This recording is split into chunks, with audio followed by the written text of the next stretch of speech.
My conversation about my taxes has been public. The IRS and I we have an agreement. I'm on a payment plan. I have never failed to file my taxes. I have never failed to pay my taxes. I'm on a payment plan to fully fund my taxes. And I will tell him as I will tell anyone else. I could not defer my family's needs. I could defer paying my taxes, and I am paying it. The IRS and I are in good standing, and I would argue that the focus should be on what will be done for Georgia and not my conversation with the Internal Revenue Service. But more importantly, what I think it signals is that I'm someone who understands the lives being led by most of these parents we're talking about. I understand the fact that you don't get to cherry pick the issues you focus on.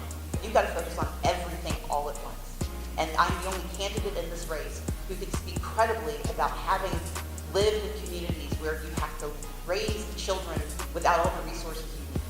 I've lived a life where I watched my parents at 69 raising a 12-year-old, and I've been able to step in and help them do that.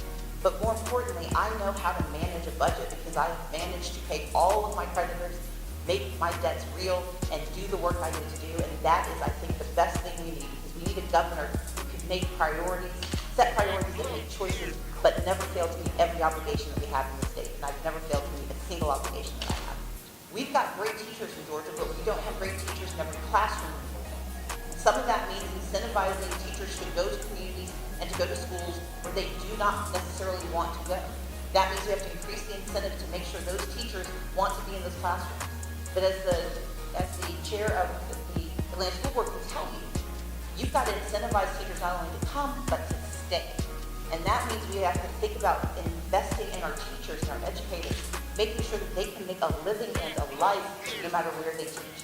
Those are all the issues that the Turnaround School District is focusing on, and it's something I supported in the legislature. I worked very hard to make sure that it was legislation that was reflective of our values, that didn't give private interest undue influence over our schools, and I intend to continue to work with both the school superintendent and the turnaround officer to make sure that we have the strongest school district in the country.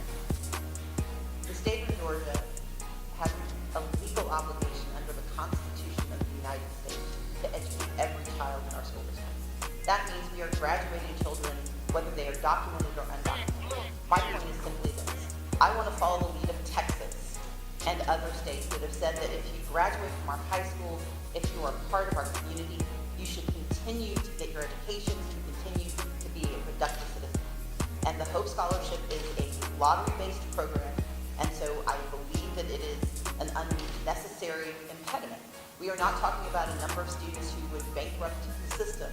In fact, more importantly, we're talking about students who will invest in our state.